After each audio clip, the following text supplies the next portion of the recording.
Based on what we know about the reaction of the Arab world countries regarding our Jamaat, how can we see the progress which Jamaat would achieve in the future, especially if we base our understanding on this prophecy given to Hazrat Imam Mahdi alayhi salam, which he just read? Which is? بشرني الله في العرب وألهمني أن أمونهم وأصلح لهم شؤونهم.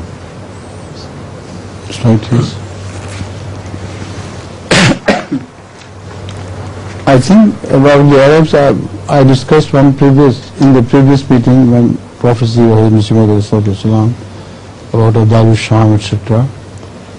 And Hazrat Muslim was also told that he would be able to remove their faults, rectify their behavior, etc. So this is something which at present belongs to future. But we have seen many of his prophecies fulfilled in the past, so many, that we can definitely rest assured this also will be fulfilled. And signs are appearing in the Arab world, and largely because of NTA.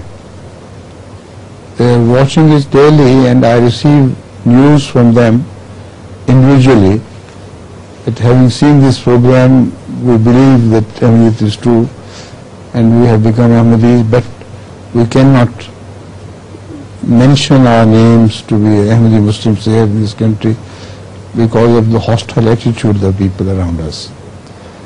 So some people are doing it, some are being afraid, but deep inside is sort of